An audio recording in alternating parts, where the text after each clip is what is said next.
esta explicación previa, ¿no? Lo que quiero abordar con ustedes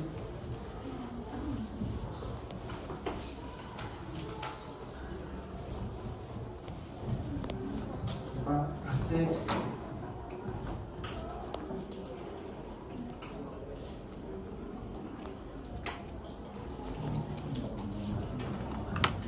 una relación comprensiva.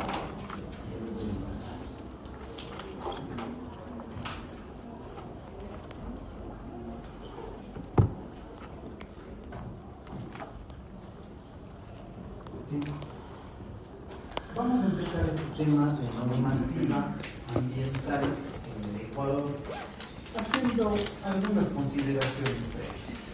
Yo me atrevería a decir, como si bien está fresco el estudio que hicimos Ambiental 1, vamos a arrancar este tema abordando un tema relacionado a la evolución constitucional. Ustedes me van a preguntar por qué voy a estudiar o hacer un análisis nuevamente de evolución constitucional para entender la normativa ambiental, porque precisamente vamos a comprender ya brevemente el tema de qué pasó constitucionalmente. Ustedes ya lo saben, posiblemente es un recorderis que ya analizamos para poder comprender cómo se aborda la normativa ambiental en el Ecuador. ¿Sí? Como primer elemento, nosotros ya habíamos hecho ciertas afirmaciones, como por ejemplo, de que Ecuador es considerado un país mega diverso. ¿Qué significaba esto? ¿Alguien de ustedes me puede ayudar a comprender qué nosotros decíamos o comprendíamos al abordar mega diversidad?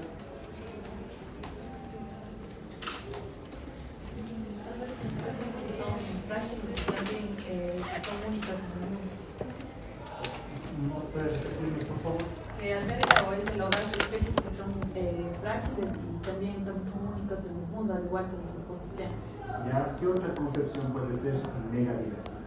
Que a pesar del tamaño territorial de nuestro país, tenemos una gran variedad y diversidad de flora y fauna. Excelente, eso nos recordó la clase cuando abordamos biodiversidad. Cuando nosotros abordamos desde el concepto de Ecuador megadiverso, sí, en función a nuestra proporción territorial, a nuestras dimensiones, tenemos una gran cantidad de vida, ¿no? Y esto está representado en lo que es la fauna, especies e incluso patrimonio genético. ¿Sí? Aquí creo que es importante, aparte de comprender esta terminología, entender también una concepción de tipo técnico. Ecuador se sostiene, nos tiene aproximadamente 283.500 kilómetros cuadrados de dimensión. ¿Sí? Y sobre esto, lo que el Ministerio del Ambiente me está diciendo hoy en día, esto se va actualizando, alrededor del 20% constituyen áreas protegidas. Esto es un dato relevante para poder abordar la normativa ambiental, porque nosotros al entender la megadiversidad y al entender ya hoy 20% es área protegida, vamos a entender que les vamos a requerir una regulación sumamente fuerte y especializada para garantizar esta protección. ¿Quién me puede decir que es un área protegida? ¿Alguien se acuerda? La estudiamos dentro de lo que es biodiversidad al analizar el tema de conservación. Dijimos que había conservación in situ, había conservación ex situ. ¿Alguien se acuerda que era área protegida? Era la conservación de la diversidad en in situ porque se realizaba dentro del sitio. Ya es una forma de conservación en el propio lugar o en la propia área de interés, y que obviamente sobre esto, para explicar este tema del 20%, nosotros habíamos hecho alusión al SNAP. ¿Sí? ¿Cómo es el Sistema Nacional de Áreas Protegidas? Esto es simplemente un recordatorio, ¿no? Porque el objetivo ahora no es volver a insistir en esto, sino para poder hacer la comprensión de qué es lo que está pasando. Recuerden esto, si no estoy equivocado, 403, 404 de la Constitución aproximadamente, estaba regulado todo este sistema y que nos permitía comprender que nosotros, dentro de estas áreas protegidas, dentro del territorio ecuatoriano, teníamos formas a través de ¿qué? Parque Nacional. Ya, ¿qué otra forma teníamos de áreas protegidas? Refugio de vida silvestre. Refugio de vida silvestre, ¿qué más? Marítimo. Ahora que estamos con este lío de Quimsacocha, ¿con qué tipo de área protegida está lidiándose este problema? ¿Qué dicen que es el Quimsacocha? ¿Área de qué? Área de recreación nacional. ¿Qué más tenemos? Reserva marina. ¿Sector estratégico? No, sector estratégico era una categoría respecto de una área de interés del Estado. Es más que finalidad de protección, de interés nacional y económico. Sí, ¿dónde está el último? Exactamente. Ustedes me han dado ya los ejemplos de cuáles fueron esas áreas protegidas que forman parte del SNAP y que constituyen esta primera afirmación. Yo tengo un Ecuador megadiverso y ya estoy con 20% de áreas protegidas. ¿Por qué les hago énfasis en esto? Porque hoy en día estamos en una discusión ambiental bastante compleja en Cuenca. Y creo que los estudiantes de Derecho Ambiental debemos tener clarísima la distinción de estas categorías. ¿Por qué? Porque si alguien me pregunta, ya sabe qué, porque resulta que hay un bosque protector o de pronto hay un conjunto de árboles por ahí. ¿Esto es un área protegida o no? No. Tiene que ser declarado y obviamente esta declaración va a estar en condiciones específicas, que son las que ustedes ya nos recordaron el día de hoy. Parque Nacional y todo ese listado, creo que eran 5 o 6 categorías específicas, ¿ya? Primera afirmación relevante. Segunda afirmación que es necesario irla recordando es que ha venido pasando históricamente en nuestro país para poder comprender esta normativa ambiental. Nosotros habíamos revisado que en la evolución de tipo constitucional había fechas que son o años que son claves. 1979. En este año, Ecuador volvió a la democracia.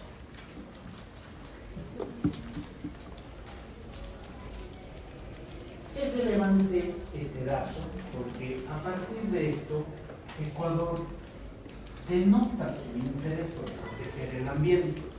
Tanto es así que Ecuador, en otras palabras, ha suscrito y en otros casos hasta ratificado instrumentos internacionales de protección del ambiente. Aquí nosotros distinguimos entre lo que era soft y hard law. Y aquí me voy a detener un poquito en este recorrido. ¿Cuál era la distinción entre hard y soft law? ¿Cuál era el soft? Ya es una suerte de recomendación. El soft law es básicamente un tratado internacional. No. ¿O sí? No. Facilita la relación. Ya, facilita la relación internacional, pero en sí no tiene un contenido obligatorio por su propia naturaleza, ¿sí? ¿Y el hard law qué? Ese sí es ratificado, ese sí tiene toda la fuerza jurídica que requiere para la obligatoriedad. ¿Me pueden dar un ejemplo de uno o varios soft law que hemos revisado? Por ejemplo, el sobre todo que se dieron la mayoría de esos fueron vigentes, pero no eran algo que es obligatorio. Perfecto, me parece buena la explicación, solo un pequeño problemita y no es tratado.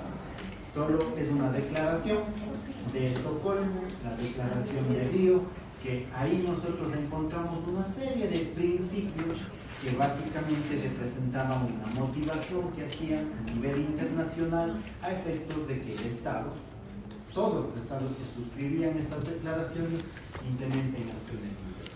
¿Estas declaraciones de Estocolmo de Río eran tratados? No. ¿Son instrumentos internacionales que contienen derechos? No. Ahora, al hablar del hard law, yo les había puesto algunos ejemplos. ¿Cuál puede ser un hard law? Ya, perfecto, la convención. ¿Qué otro hard law tenía? Perfecto, el convenio de la diversidad biológica. Les hago una especial mención a esto porque la normativa ambiental secundaria siempre vamos nosotros a tener la posibilidad de sustentar un caso, una acción, un requerimiento, y no sería correcto que ustedes, aplicando normativa ya interna nacional, citen como si fuese convenio internacional la declaración de Río. Estaría mal aplicado. Lo que sí sería correcto ahí, en el ejemplo que ustedes me están dando, aplicar un convenio internacional relacionado al área que ustedes están generando una acción específica y que ese sí tiene fuerza legal. ¿Ya? Hecha esta aclaración, nosotros podemos seguir avanzando en nuestro desarrollo constitucional. Ya vemos que en cuanto a la democracia, ya vemos que todos tienen el interés de proteger el medio ambiente. No me voy a ir nuevamente a recalcar todos los hechos históricos, tal vez los más relevantes, sí, como por ejemplo 1983. Hay una reforma constitucional y se incorpora por primera vez en Ecuador. Exactamente, el derecho al ambiente sano. Es decir, hay una reforma que por primera vez en nuestro ordenamiento jurídico, nuestra Carta Magna lo incorpora expresamente. Tenemos otra reforma constitucional relevante, 1996. Aquí, el Ecuador, basado en lo que nos comentaban nuestros compañeros, Declaración de Río y todo lo que hicieron ahí, impulsar sobre el desarrollo sostenible.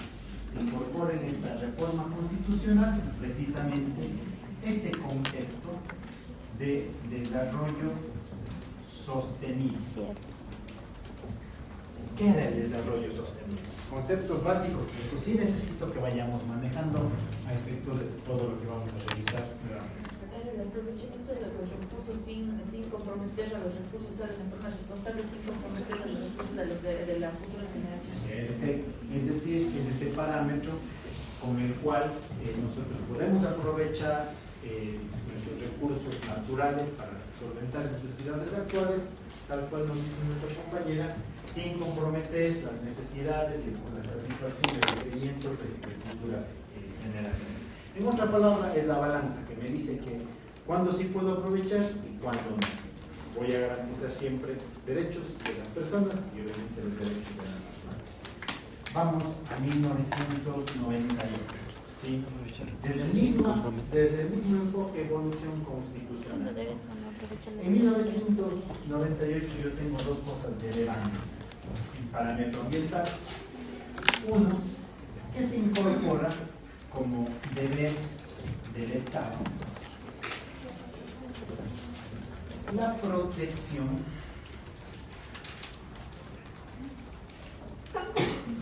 del ambiente y obviamente del patrimonio natural y cultural. Dentro de esta misma constitución se incorpora ya como un derecho civil y político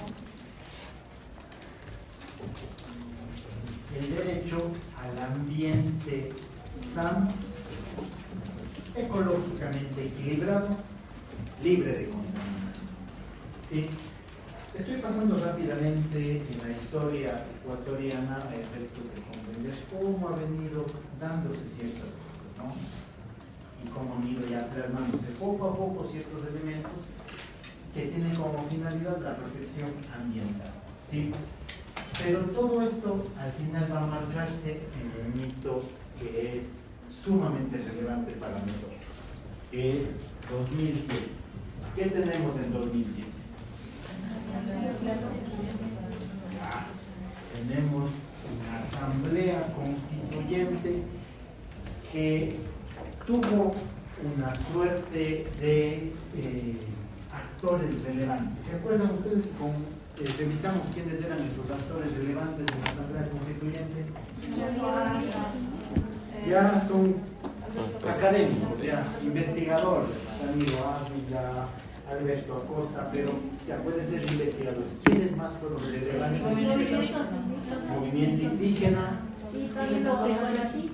nuestros ecologistas y obviamente nuestros actores sociales, estudiantes y demás. Es decir, tuvimos un rol protagónico de la sociedad civil. Tal vez le voy a poner un remarcadito en nuestros movimientos indígenas, ¿sí? ¿Y qué buscamos nosotros hacer aquí en el 2007? Como onda, ¿no? Es decir, de lo que se quiso magnificar dentro de esta asamblea constituyente. Por un lado, quisimos transversalizar el derecho al ambiente sano. Es decir, ¿qué quisimos? Que el ambiente sano no sea un tema aislado, sino que sea una suerte de base sobre la cual se establezca toda la organización del Estado. Adicionalmente, nosotros aquí abordamos de manera fuerte la concepción, naturaleza, sujeto de derecho. Creo que nosotros no podríamos estudiar la ambiental si no sabemos casi de memoria cuáles son los derechos de la naturaleza. Voy a elegir a la azar, quién es el que me va a ayudar. Señor Oscar Sánchez, ¿usted se acuerda uno, varios, todos los derechos de la naturaleza? Ayúdese. Uno, no importa, cualquiera que se acuerde.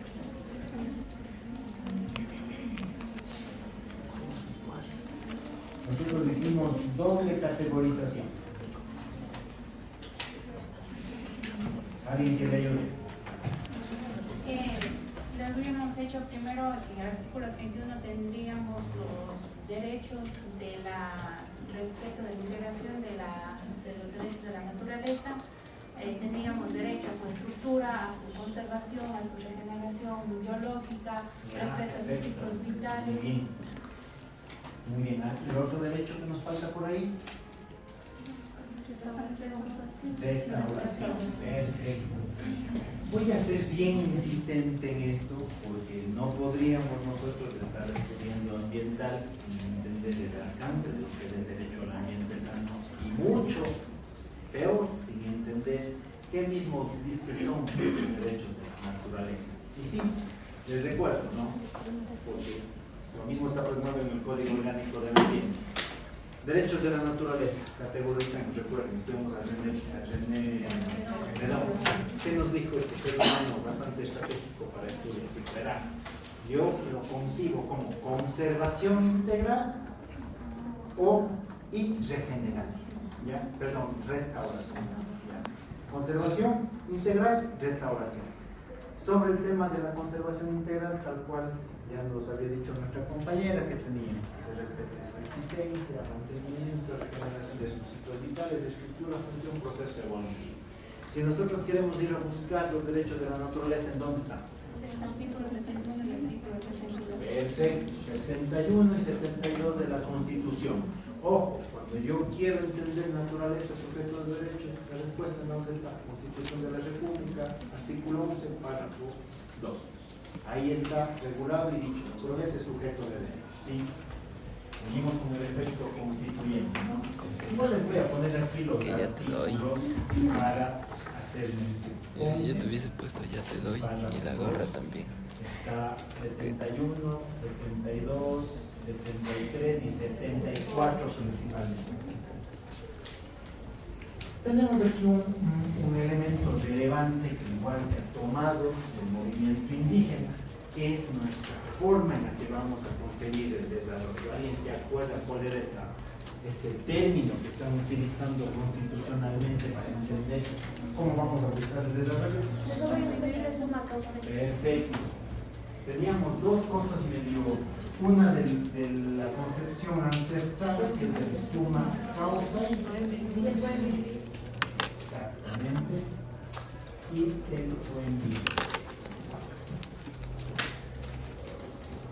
También me gusta que hayan recordado el tema del desarrollo sostenible, porque también está enfocado como la forma en la que nos vamos a desarrollar.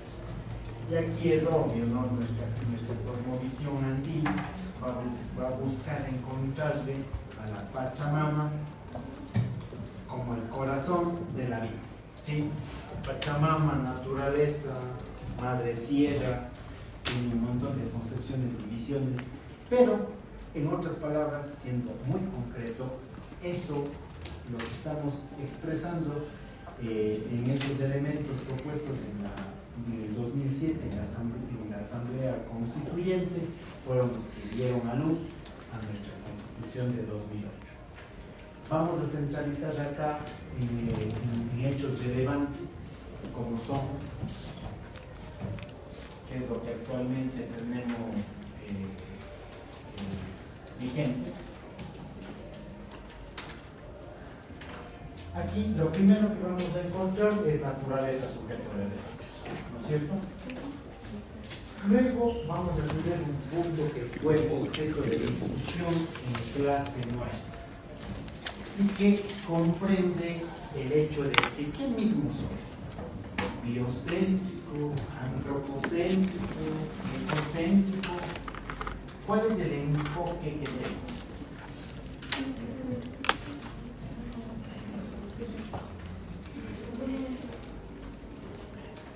Biocéntrico. Alguien que me ayude con esta respuesta.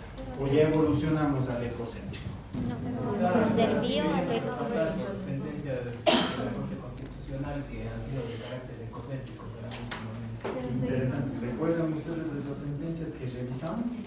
Y ya algunas, creo que era Agustín Grijalva, que ya decía, verá, nosotros ya casi somos ecocéntricos, es decir, vamos a proteger ¿qué? Como ecocéntricos. Y exactamente, cuando abordábamos el concepto ecocéntrico, era que el enfoque de protección estaba relacionado en la tierra, de tipo espiral, hicimos referencia, ¿sí? Pero yo siempre he tenido esa discusión con puntos, perspectivas que a veces son cómo empaco a alguien que tiene una visión eminentemente productiva. Chuta, yo voy a aprovecharme de los recursos naturales o de cualquier recurso que sea con la finalidad de beneficiar al ecosistema, ¿cierto? Pero ya ahora, y si acá dicen que yo no necesito nada de eso para vivir, que tengo que cuidar a la naturaleza es sujeto de derechos. Yo, pregunta relevante acá, ¿qué creen ustedes que está vigente en nuestro país? ¿Antropocéntrico, biocéntrico o cómo solucionamos este problema? A ver, señorita Romina, ¿qué opina? O sea, de lo que habíamos leído en los textos, podría centrarse en que era biocéntrico, porque como decíamos, el biocéntrico se decía que estábamos a la par. Entonces aquí se buscaba que no solo se busque la naturaleza como una forma de que sea de utilizarla para nuestros recursos, sino también que se tiene que convivir con él. Por eso se da la figura del suma causa. Y si no estoy mal, eso estaba en el primer texto, en lo cual se diferenciaba del antropocéntrico, que se veía más que nada la naturaleza como una forma o como una cosa en la cual los seres humanos podíamos aprovecharla sin respetar a la naturaleza. Por eso el biocéntrico como que hace una armonía y es como que se busca al sujeto como sujeto de derechos, pero también se trató que estaba en la discusión de que se veía como objeto dentro de nuestra constitución. Eso es relevante, a nuestra constitución, a pesar de que le das la categoría de sujeto de derechos, le da objeto de las acciones humanas a la naturaleza. Sí, Doble, supuesto que sí. ¿Hay algún criterio? Justo lo mismo que habló Romy, de que ahora quiere proteger la vida en todas sus manifestaciones, Pero también decía, por ejemplo, estaba poniendo el ejemplo, pero ¿qué pasa si queremos extraer alguna parte con lo que es de las comunicaciones? O sea, ¿y qué pasa ahí? Entonces ahí decía que los textos de los estudiados nos decían que tenemos un enfoque biocéntrico, pero con manchitas, con pistas, y un enfoque antropocéntrico, porque no debemos dejar de beneficiarnos de la naturaleza, pero esto debe ser, como ya lo dijimos, sostenible, es decir, tenemos normas para cómo aprovecharnos de la naturaleza sin que ella deje de ser sujeto de derecho. Perfecto. ¿Por qué quiero hacer ustedes este análisis crítico? Me doy la palabra. Porque no quiero que nosotros nos dejemos llevar por una sola línea de pensamiento, ¿sí? No sabemos qué línea de elección, de asesoría, de patrocinio van a tomar ustedes, pero cualquiera que sea, así sean los ambientalistas acérrimos, sepan en qué teoría se van a fundamentar, no le van a decir que soy ambientalista porque soy ambientalista, ¿sí? Pues igual van a defender el punto de vista externo, el aprovechamiento, no quisiera decir irresponsable, el aprovechamiento equilibrado de los recursos para cualquier línea que sea, sepan bajo qué consta, ¿sí? No nos olvidemos de esto, que nunca hay verdades absolutas acá y todo es sujeto de que ustedes como abogados puedan sustentar o argumentar una posición, una teoría, y eso nos permite nuestra Constitución. ¿Tenían un criterio? Yo quería hacer recolección que usted nos hablaba sobre el artículo 74 de la Constitución, en el que nos permitía beneficiarnos de las riquezas naturales, pero a su vez hablaba de los servicios ambientales, o sea, era como una mezcla. Entonces estas visiones se pueden ver así como digamos, mezcladas en este artículo de la Constitución. Claro, o sea, la parte del 74, si nosotros la leemos en su dimensión completa, que dice la naturaleza puede ser objeto de las acciones y solventar las necesidades de las personas, pero con una condicionante, suma causa. Incluso con otros artículos, desarrollo sostenible. ¿Qué hacíamos mención con esto? Es que no nos pongamos, sobre todo nosotros, los asesores jurídicos, no sabemos de alcaldes, de concejales, de ministros, entender cómo está regulado el tema. Sea cual sea la visión que adoptemos, entender todas las perspectivas para poder fundamentar qué voy a hacer, y sobre todo cuidar un accionar administrativo, también está temblando este rato como está una ministra del ambiente que conocemos, sabemos qué va a hacer con una licencia ambiental que están ahí sin saber si sí o si no, ¿sí? Perfecto.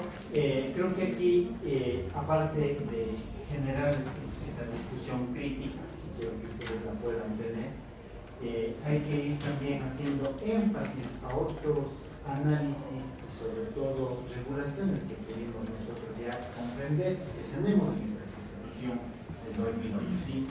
Aquí yo siempre voy a dejar, y vamos a ir haciendo mención siempre a los elementos del ambiente. ¿Sí?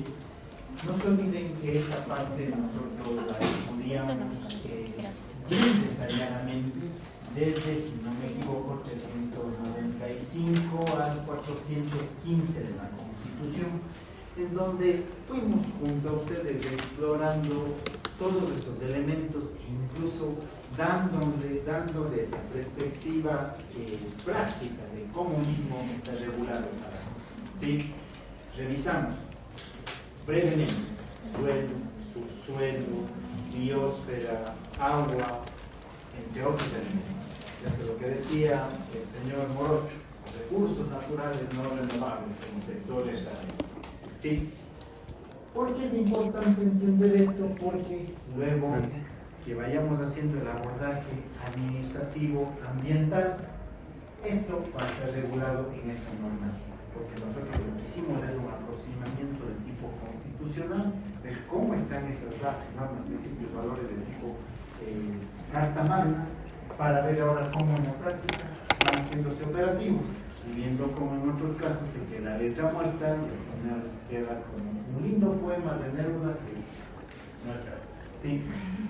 Todo eso vamos a ir descubriendo junto a ustedes, y cuando tengamos estas complicaciones hay que ver cómo solucionar. ¿Sí? Finalmente, y algo en lo que nosotros siempre hemos de insistir de manera sólida, es el tema de los principios ambientales.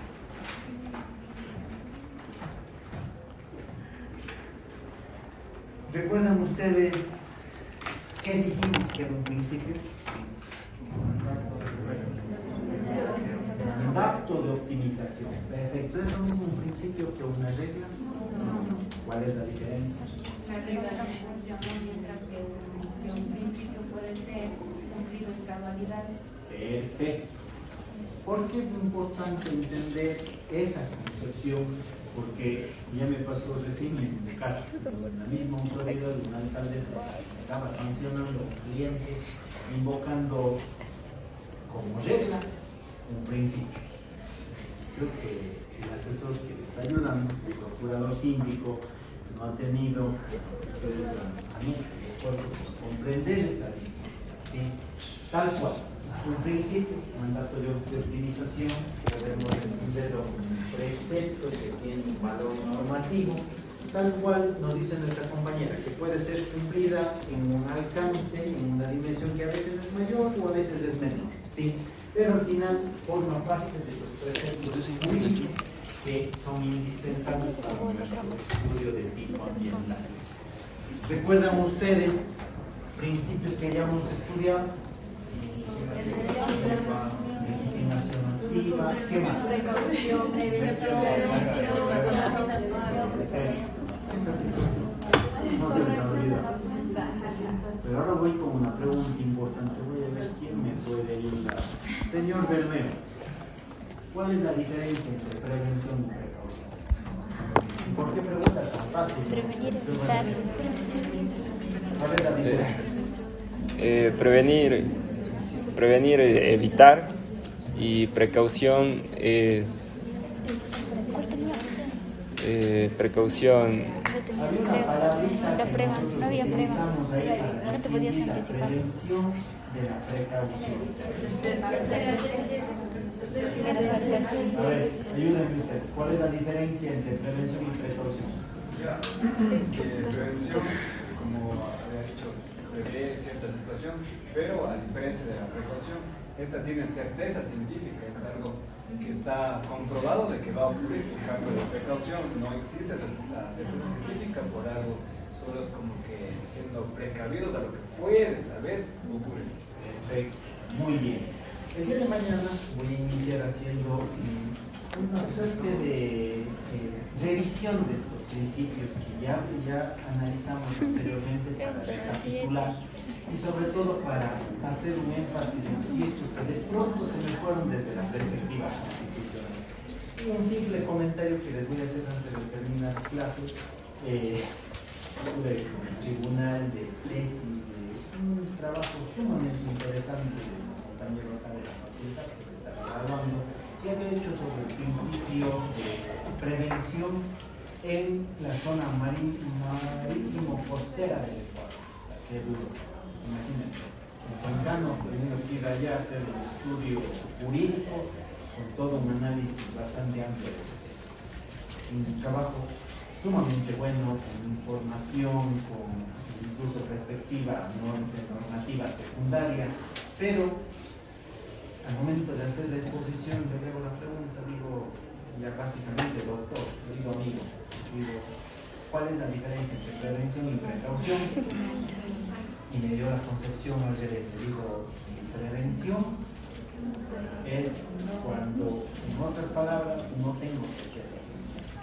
Pues el trabajo era demasiado bueno, no podemos poner mala nota, pero creo que nosotros, estudiando ambiental, mínimamente debemos tener esa claridad de poder distinguir cuándo es prevención, cuándo es precaución, con ello, en la certeza y en la evidencia científica.